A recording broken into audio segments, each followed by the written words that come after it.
Chapter 3. A Good Going Over, Grace Triumphant, One of Tom Sawyer's Lies.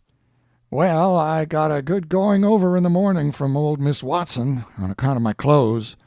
But the widow she didn't scold, but only cleaned off the grease and clay, and looked so sorry that I thought I would behave a while if I could. Then Miss Watson she took me in the closet and prayed, but nothing come of it. She told me to pray every day, and whatever I asked for I would get it. But it warn't so. I tried it. Once I got a fish line, but no hooks. It weren't any good to me without hooks. I tried for the hooks 3 or 4 times, but somehow I couldn't make it work.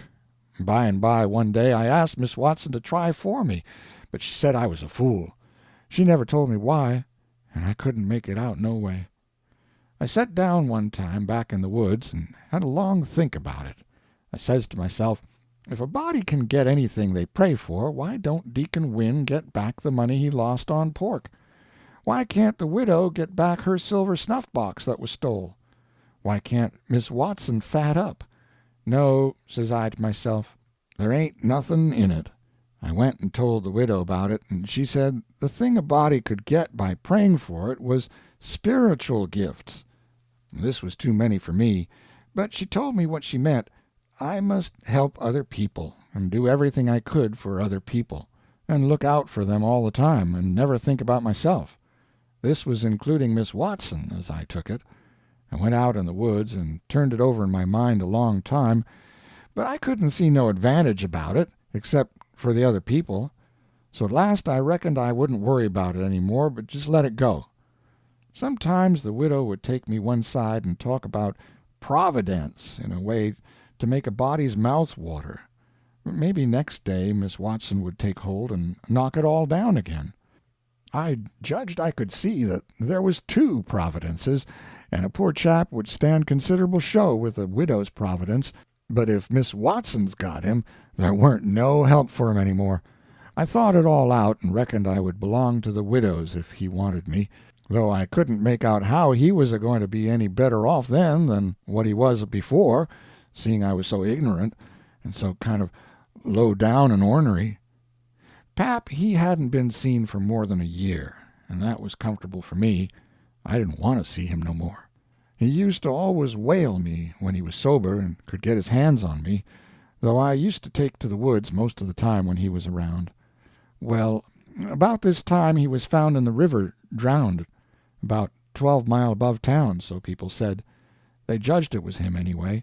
Said this drowned man was just his size, and was ragged, and had uncommon long hair, which was all like Pap, but they couldn't make nothing out of the face, because it had been in the water so long it weren't much like a face at all. They said he was floating on his back in the water. They took him and buried him on the bank. But I weren't comfortable long, because I happened to think of something. I knowed mighty well that a drowned man don't float on his back, but on his face. So I knowed then that this warn't Pap, but a woman dressed up in a man's clothes. So I was uncomfortable again. I judged the old man would turn up again by and by, though I wished he wouldn't. We played robber now and then about a month, and then I resigned. All the boys did.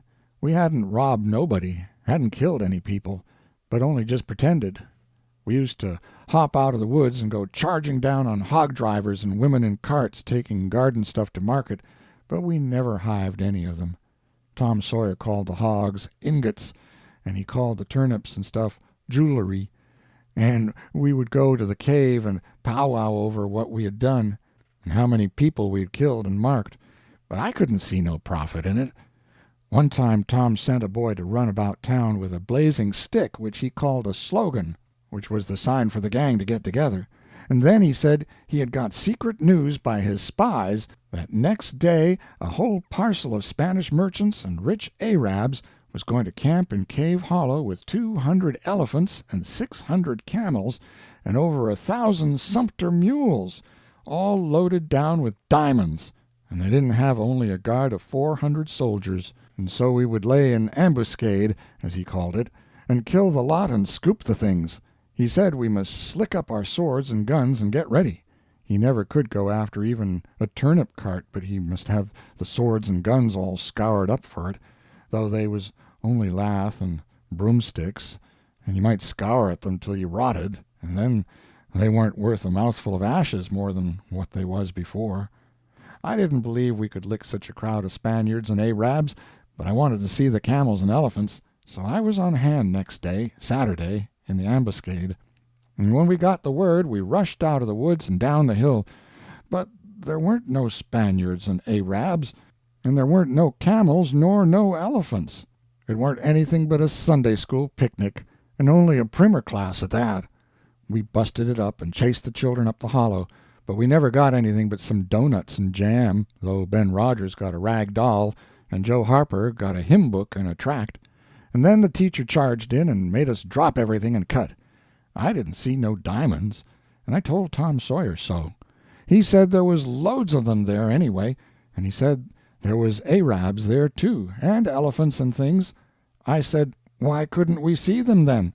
He said if I weren't so ignorant, but had read a book called Don Quixote, I would know without asking. He said it was all done by enchantment. He said there was hundreds of soldiers there, and elephants, and treasure, and so on, but we had enemies which he called magicians, and they had turned the whole thing into an infant Sunday school just out of spite. I said, all right, then the thing for us to do was to go for the magicians. Tom Sawyer said I was a numbskull. Why, said he, a magician could call up a lot of genies, and they would hash you up like nothing before you could say Jack Robinson. They are as tall as a tree and as big around as a church.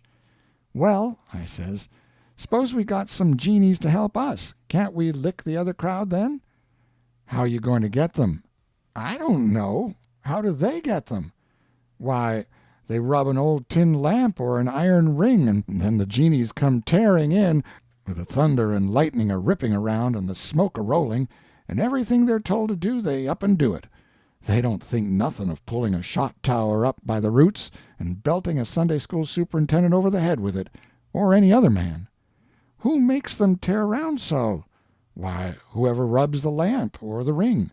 They belong to whoever rubs the lamp or the ring, and they've got to do whatever he says. If he tells them to build a palace 40 miles long out of diamonds, and fill it full of chewing gum or whatever you want, and fetch an emperor's daughter from China for you to marry, they've got to do it, and they've got to do it before sunup next morning, too. And more, they've got to waltz that palace around over the country wherever you want it, you understand. Well, says I think they are a pack of flatheads for not keeping the palace themselves, instead of fooling them away like that. And what's more, if I was one of them, I would see a man in Jericho before I would drop my business and come to him for the rubbing of an old tin lamp. How you talk, Huck Finn! Why, you'd have to come when he rubbed it, whether you wanted to or not. What? And I as high as a tree and as big as a church? All right, then, I would come, but I lay I'd make that man climb the highest tree there was in the country. Shucks, it ain't no use to talk to you, Huck Finn. You don't seem to know anything, somehow. Perfect saphead. I thought all this over for 2 or 3 days, and then I reckoned I would see if there was anything in it. I got an old tin lamp and an iron ring, and went out in the woods and rubbed till I sweat like an Injun, calculating to build a palace and sell it. But it weren't no use, none of the genies come. So then I judged that all that stuff was only just one of Tom Sawyer's lies. I reckon he believed in Arabs and elephants, but as for me, I think different. It had all the marks of a Sunday school. End of chapter 3.